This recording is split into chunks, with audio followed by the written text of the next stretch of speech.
Sigue los informes en Ciencias Sociales. Vamos a charlar del modo en que se trastocaron, que se transformaron los procesos educativos durante la pandemia.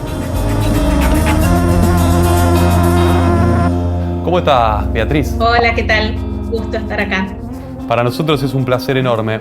Sabés que desde hace tiempo estamos charlando con un montón de especialistas y vamos viendo que esto de la pandemia trastocó un poco el modo en que se enseña, en que se aprende, sobre todo en los primeros grados, ¿no? El primer grado que uno aprende a leer, a escribir, y los viejos, los padres, las madres, ocuparon quizás otro rol ahí. No sé cómo lo ves vos, contame cuál es tu pensamiento, cuál es tu reflexión al respecto. Y la realidad es que en primer grado aprender a leer y escribir es una empresa colectiva, ¿no? Es decir, es así un grupo de niños, de niñas y docentes que emprenden la tarea de aprender a leer y escribir y que van celebrando, ¿no?, los logros que van teniendo unos y otros, que se van acompañando, que se motivan unos a otros, porque, bueno, digo, si bien es un proceso gradual, hay algún momento en que cada chico, cada chica descubre que pudo, y eso es una fiesta colectiva. Y, bueno, lamentablemente hay una camada de niños y niñas que se lo están perdiendo.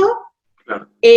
Algunos estarán aprendiendo a leer y escribir de todos modos, esto también hay que decirlo, hay muchas familias haciendo un enorme esfuerzo y teniendo logros importantes. También es cierto que hay otros que posiblemente no estén pudiendo. Y pensaba también en la importancia de retomar las clases presenciales. Me imagino que es una cuestión fundamental, ¿no?, para los procesos de enseñanza-aprendizaje. Sí, si algo estamos aprendiendo en la pandemia es que la ilusión de que la tecnología va a reemplazar la necesidad de encontrarnos para aprender es una fantasía, ¿no? Estamos sintiendo en carne propia la importancia, el rol fundamental de los docentes, de las docentes, el rol de los pares cercanos y próximos.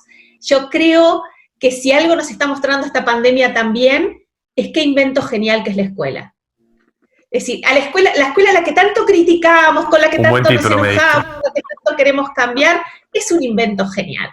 Diga, y ahora que no la tenemos, la extrañamos y nos perdemos un montón de cosas y nos perdemos esto porque aprendemos íntegramente, estamos todos adentro de la escuela, con todo nuestro cuerpo, con todo nuestro afecto, con toda nuestra emocionalidad. Y bueno, y eso está muy restringido en este contexto. Vos al comienzo decías, hay muchos que pueden, que ya están aprendiendo, que incluso aprenden a los 4 o 5 años en edad de preescolar, pero hay algunos que quizás vienen un poquito más de atrás, que les cuesta más, que necesitarían al profe, a la profe. ¿Cómo es en esos casos? ¿Cómo es en contextos quizás mucho más complicados, en donde no hay tanto acompañamiento, Beatriz? La realidad es que yo he trabajado siempre con niños y niñas en contextos de pobreza y la situación es gravísima. La situación siempre es gravísima, esto también hay que decirlo, es decir, en contextos de pobreza tenemos miles de niños y niñas que terminan la escuela primaria y que tal vez no saben leer y escribir ni una palabra. Y la realidad es que uno esperaría que esta especie de parate nos ayude a tomar conciencia de las enormes desigualdades que tenemos en nuestro país en términos de oportunidades educativas y que nos preguntemos qué vamos a hacer, que nos demos la oportunidad de repensar qué vamos a hacer de aquí en adelante, porque en este momento la situación está agravada, pero la situación siempre es grave. Tal cual, y cuando reflexionás acerca de esto, cuando pisás el barrio, cuando ves estos aspectos, estas circunstancias, ¿qué es lo que pensás, digamos? ¿Qué se podría proponer al respecto? Digo, siempre decimos, no, bueno, son problemas estructurales, son problemas de largo aliento, bueno, pero algo hay que hacer con esos problemas estructurales. Alguna vez tenemos que modificar esa estructura también, ¿o no? Yo creo que lo primero que tendríamos que hacer es priorizarlos, ¿no? Es decir, todos nosotros cada vez que pensamos en la educación, en los problemas, son siempre cómo mejoramos la educación del niño, la niña de los sectores medios. Estamos siempre pensando en ese niño, en esa niña, como si fuera universal. Y la verdad es que en nuestro país, con suerte, es el 50% de la infancia. La otra infancia crece en condiciones muy distintas, y me parece además que la pandemia nos trae una sensación a todos de adversidad, ¿no? Bueno, crecer en la pobreza es esto siempre. Es siempre crecer en contexto de adversidad. Algunos nos está tocando durante un año, durante algo más de un año, pero se va a terminar. Y además la estamos viviendo en condiciones que no son tan terribles. Para otros, esa es su vida. lidiar con la adversidad es la vida cotidiana de las familias en contextos de pobreza.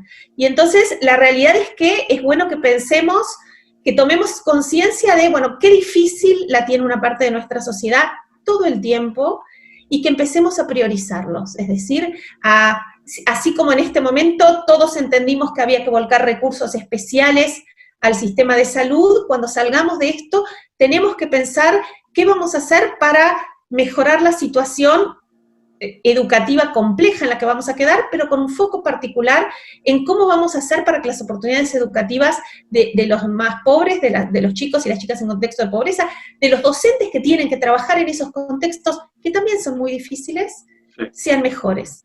Tal cual.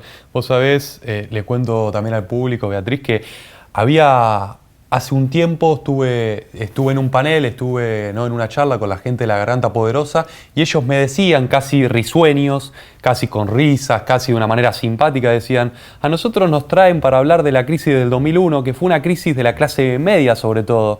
Nosotros en las villas aprendemos a vivir en crisis desde que nacemos. Y esto a mí me dejó helado, que uno puede decir, bueno, Pablo, pero es una realidad, es un baño de realidad. Bueno, está bien, pero que te lo digan diciendo, nosotros tenemos 2001 todos los días. Me parece que está bueno y que va en consonancia con esto que decís vos. Y la sensación de todo es una enorme batalla y todo implica enfrentar mucha adversidad, es algo que claramente es la vida cotidiana de los más pobres. Si tuvieras el poder, Beatriz, mañana un genio, ¿no?, te concediera esa chance, un genio, una genia, digamos, ¿no?, para democratizar un poco más y volverlo más lindo, más amigable esto. Si tuvieras la chance de cambiar algo, por lo menos muy chiquito, en torno a la educación, en torno a los barrios, a los procesos de alfabetización, ¿por dónde irías? ¿Qué es lo primero que harías? Claramente yo creo que en lo personal yo me dedico a propuestas didácticas y todo esto, pero si tuviera un poder mágico, tendría que ver con el diálogo. Ahí está. Con la posibilidad, por un lado, digamos, yo creo que en las escuelas necesitan desesperadamente un espacio de reunión de todo el equipo docente, en serio, donde puedan, es muy difícil ser docente en contextos vulnerados, y lo único que tenés para protegerte es a tu equipo, y digamos, no podés llegar a las 8 de la mañana, irte a tu aula, irte a las 12 de tu aula, porque te cargas con una cantidad de cosas que si tu grupo no te ayuda a procesarlas, es muy difícil ser docente. Entonces creo que los docentes necesitan espacios de grupalidad, y lo mismo con las familias,